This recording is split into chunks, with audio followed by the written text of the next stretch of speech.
All right, guys, the topic I want to talk about now is the question that I'm titling this: polemics and parasites, and maybe subtext, how the poison of internet culture is ruining the witness of the church online.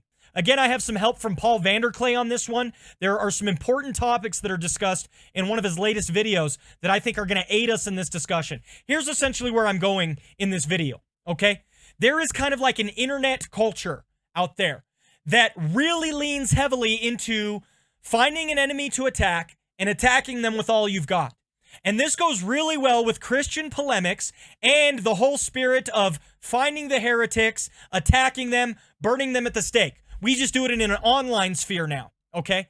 And I think this is actually a poison of internet culture, because I think when you see Twitter wars and things like this going on all the time, there's this extreme tribalism that's happening. And this culture has seeped into the pores of the local church, and they're implementing all of the same ideas themselves, okay? So that's what I want to talk about tonight. Enormously. And so actually what we're doing, as we're, again, back to Jordan Peterson's first lecture in the biblical series, what we're doing is watching each other to develop, the IDW protocol to figure out how can we... IDW stands for Intellectual Dark Web, and it is primarily marked by open discussion and conversation. That's what I gather, okay? We do these conversations well, and I do think that David Fuller is very right that in some ways a lot of the particular members of the IDW failed in the IDW protocol because sort of the inevitable happened, especially if your goal is to be an influencer, you want to pump up those numbers. And one of the ways that you pump up your numbers in terms of your influencer followership is some of this mooks and knights dynamics, where don't cross your audience. But in some ways, some of this IDW protocol is going to be dependent upon a capacity to figure out how to get at deeper and deeper levels of productive agreement as we work on this stuff. Okay, there you go. So what he's talking about, again, IDW stands for Intellectual Dark Web, and it is mostly characterized by an openness in dialogue. People who disagree over very fundamental and primary issues agree with your right to disagree with them and want to have a conversation. This is this intellectual dark web idea. There are a lot of players in this intellectual dark web game, and many of them are actively interacting with each other regularly. And again, the heart of this movement is open dialogue. But what he says is, because we are engaging in this IDW space, we are doing so on the internet. And what does he say?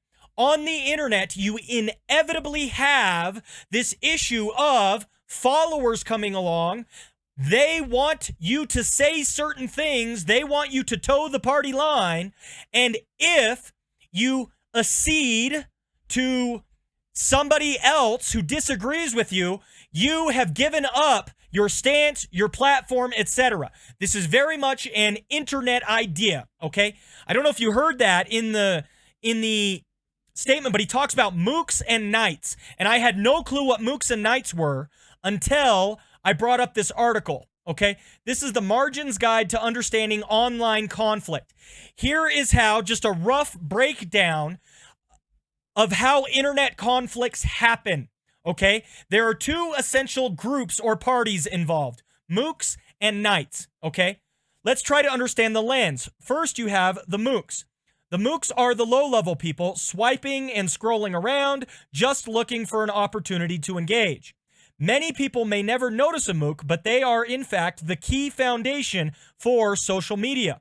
What makes a mook tick? It's to impress the knights with whom they align, okay? So this is your standard consumer of social media content.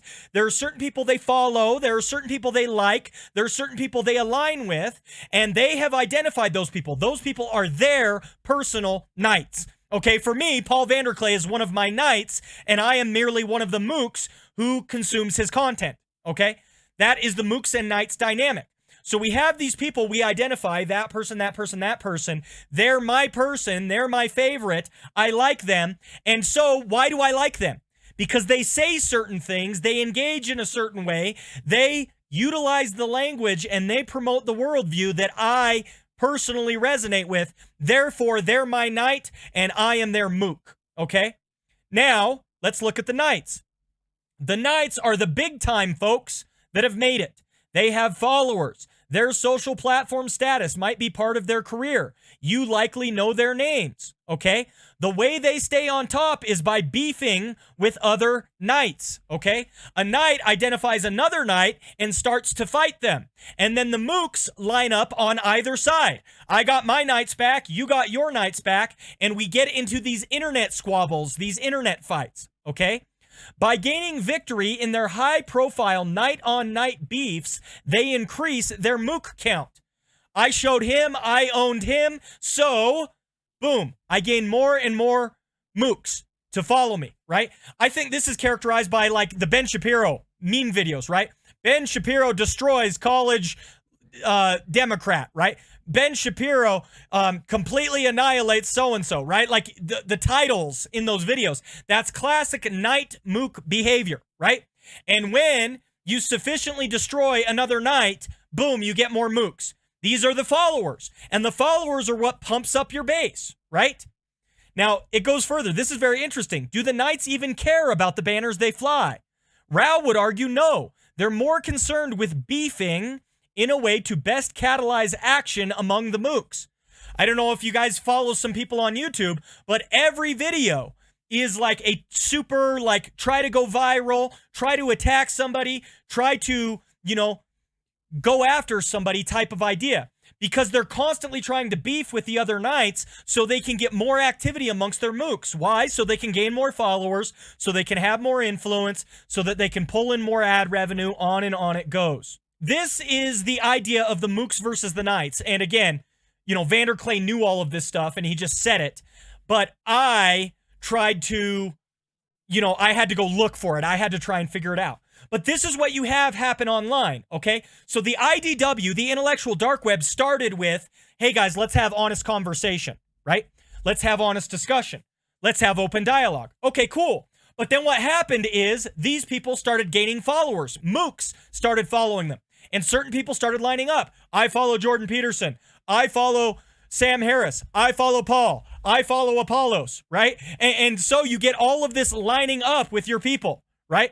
I follow Mike Winger, right? Like, and you just line up. I follow James White. I follow, and on you go. And so you have all of the knights and all of the mooks that line up behind them. And then we wait for the knights to battle so that we as mooks can then talk about what happened, right? We just like the battle. We like the fight. And the knights are trying their best to gain that influence.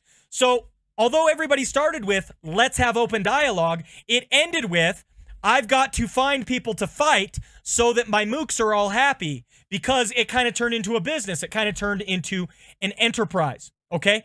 Now, what is the opposite of all of this? The following words: nuanced, balanced, moderate. If you interact in the online space in a nuanced, balanced, or moderate way, you are likely to get crushed because you are not aligning yourself clearly with the platforms of certain knights, right? AC says, AKA boring. Exactly. So you're trying to sift through all the details. You're trying to put it doesn't matter. You're not fighting anyone, so nobody cares about you, right?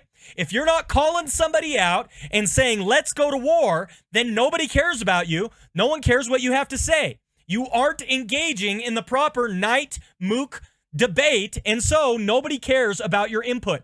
You will get absolutely crushed in the online space if you don't engage in this typical mook knight behavior. Now, here's my point. This extends into Christians who are trying to engage in the internet culture. What ends up happening? Christians start aligning themselves with certain platforms and ideas, and they start shooting at each other. They start, take aim, fire. I'm going to call out so-and-so heretic. I'm going to call out this heretic. I'm going to call out that heretic. And so this is the way that Christians engage in this regular mook knight behavior. It doesn't matter to have an honest conversation or discussion with somebody. Instead, what matters is that I am a knight. I'm calling out the other knight, and I am going to stand over his body after I've defeated him. And take your, alignment with your certain doctrinal group, and they're going to line up behind you and support you in your war that you're waging against the other group. Okay? So this is how Christians, the church culture, gets infiltrated by this internet culture, social media mindset, and I think it is a very negative space to play in. What did I talk about in another video? We talked about the necessity of having open dialogue and conversation, becoming skilled in discussing across confessional boundaries. This is the exact opposite of that. Let's go back to what Vander Clay has to say. And so then when I listen to this and I think about the application of this in my sphere, I think, well, what I sort of see happening around me, especially trying not to make this space make this a reactive space, make this a parasitic space. Again, I think Jonathan Pageau's parasitic storytelling is foundational, because if I allow my channel to be parasitic in the sense that I am relying on, well, pick your culture war nemesis. I'm relying on my nemesis and on hatred against my nemesis in order to propel me up the hierarchy. And we see this in politics all the time. I'm going to vote for Biden to get Trump out of office. I'm going to vote for Trump because he's going to really, the libs hate him. All this parasitic group formation is really poison, because you can't build anything. And so then in the age of the internet, you have to figure out, how can we build when what the internet and the internet disruptions bring is variance? Okay, so I thought that was very, very insightful. The internet itself lends itself towards this mooks and knights attack others' behavior. But mooks and knights attacks others' behavior is destructive, not constructive. So how can you build in a platform, in a space on the internet that is bent from the start towards destruction, not construction? This is where the church, I think, needs to be radically countercultural in the online space. We need to run against the grain of what everybody else typically does on social media, on the internet, on these platforms.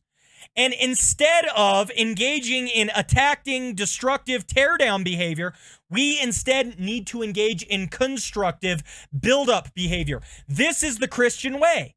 The Christian way is not to win our battles by flesh and blood, not to win our battles by drawing the proverbial internet sword and tearing our enemies down, but instead by building them up. Instead, by marching into a space where you are constantly going to have people attacking you, throwing flaming darts at you, trying to tear you down, trying to destroy you, and instead saying, I'm not going to play that game the same way. And instead, choose to build up. Speak positively, even though you're getting torn apart. This is self-sacrifice. Not speaking a harsh word back, not attacking, not lambasting, not raking somebody over the coals. I actually talked about this in a different way. He said this is poison because you can't build anything. Listen to this. This is from a little video that I had done at one point. And listen to this just quick 30 seconds that I had talked about this exact same idea, guys. Stu says, this seems like me, real talk. I feel like my tendencies are arguing against polemics, right? And I'm not, don't get me wrong. There is room for polemics. I'm not saying it's useless, but I am saying if all of your theological existence is pure polemics, you have a problem. If that's all you do, you're never building up the church and you're always just tearing down. That's a heretic. That's a heretic. That's a heretic. I have a problem with that. Neva, there you go. That I've talked about that in the past, but again, not in the same way. I didn't realize this as an internet dynamic because I'm so used to this being a theological dynamic. But this is where the poison of the internet that is centered around tearing people down has met with theological rigor, and the two have come together to form a dangerous combination where we, in the name of our theology, in the name of our religion, in the name of standing up for the truth, in the name of not compromising the gospel and tearing down the heretics, what do we end up doing? Engaging in this poisonous, destructive behavior in the internet space. Instead, what the church needs to be doing is contributing positively to these conversations, having positive engagement and discussion. And our identity can't always be against polemics. Instead, it needs to be about building up and contributing in a positive manner to people's growth and development, especially in the online space. Quote, QAnon or something, but contrarian and correct. You know what I mean? And that's actually like the whole teal thing. You're actually making something that is in that quadrant. And so those folks are not folks who are likely to just go down without a fight. The whole thing, these are activists. And also highly anti-authoritarian, generally speaking. Yes, but capable of organizing.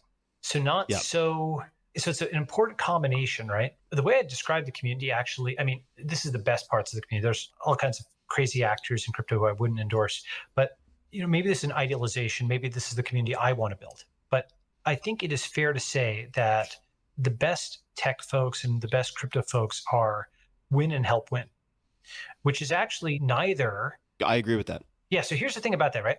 See, and win and help win. And that's very different from parasitic. That win and help win is neither progressive nor conservative nor libertarian. And let me explain why. Okay. So first, conservative, your typical conservative actually just, and maybe it's a caricature, maybe some of your listeners won't like this or whatever, but like they just kind of want to stay at home. They want to do their 9 to 5. They want to just have things not change. They're not as ambitious. They don't want to leave their small town. They don't want to go bright lights, big city. That's not dispositionally small c conservative, at least. Your progressive often has a very zero-sum mentality. They may be ambitious, but they often believe at a very fundamental level that the rich are rich because the poor are poor. And that's, in a sense, this parasitic progressive that they have an enormous difficulty in actually envisioning and constructing a preferred future because it's almost always against something. And so in some ways they back into the future because they're always pushing against the past and they're feeling themselves to be progressive, but they're backing into the future because they just keep pushing against it. I think that part was so insightful. Okay, so insightful. If you're always against, that's all you do is polemics. You're constantly pushing against others. You're not creating anything positively. You're backing into the future, as he puts it. You're pushing against something you hate. You're pushing against something you hate. You're pushing against something you hate. But you have no positive explication of what we should be doing, what it should look like, etc. Because you're always just attacking or fighting. Now, he mentions this in a political realm, but I think the church has its own version of this. This is what happens when theology meets an internet age, okay? When theology meets an internet age, people become completely tone deaf to the century we're in, and they keep attacking others like we're still living during the Protestant Reformation. And what you were supposed to do was burn the heretics at the stake. We don't need to do that. We can't afford to do that. We shouldn't be doing that. That one person's gain is another person's loss necessarily. And they feel it's a zero-sum conflict and the state, is their weapon and so on. And the libertarian will say, live and let live, which is a vision of Little House on the Prairie, all being by themselves, etc. And win and help win is none of those three. It's ambitious in a way that the small c conservative is not. It is positive sum in a way that the progressive is not. And it is collective in a way the libertarian is not. And I think that's actually like the most powerful kind of philosophy where you are, and notice also the ordering, the sequencing, win and help win. That is to say, absolutely take care of number one. That's important because if you don't do that, you can't help others win, but do that as well. 2 questions. So I thought that was very, very interesting, this concept that he puts forth. And I think it's worth thinking about in a church context. this win and help win idea, okay? You seek to do well, you seek to improve, but you seek to help others along the way. To me, that sounds a lot like a Christian spirit being lived out in an internet space, all right? Win and help win. I want to encourage and help others who are struggling. And again, this feels very much like a Christian spirit to me. This doesn't feel at all like, something that is beyond the pale of what we ought to be doing. Again, he's talking about it in a political sense. He's saying, well, you have this political party, it doesn't quite line up with, it doesn't quite line up with that, etc. But I think it can absolutely line up with the Christian spirit of things. This win and help win idea. And so that's something that I think deserves thinking about when it comes to how in these online spaces, we always end up fighting each other. We always end up, falling victim to this internet poison of just attacking each other and tearing each other down, being destructive rather than constructive. So guys, that's what I have to say when it talks about, again, polemics and parasites, how internet culture ruins the witness of the church online. I think to the extent that the church continues to engage in polemic and parasite behavior, it is destructive and harmful to our witness as Christians in this online space.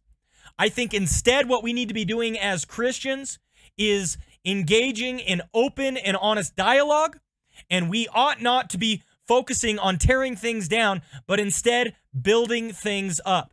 Now, this is countercultural in the online space, because in the online space, you're not allowed to be nuanced or balanced or moderate. But I think that's precisely what we as Christians should be doing in the online space, rather than trying to tear everybody down and be destructive all the time. Hey guys, Pastor Tanner here. Thank you so much for watching our video. If you found this video helpful, would you please consider hitting the subscribe button? It helps out the channel a ton. Another way to support the channel and what we do here is on Patreon. Check out the links in the description below if you would like to support us financially. Every penny goes towards helping us to put out better and better content for you guys. Thank you so much for watching. Take care. God bless. Bye now.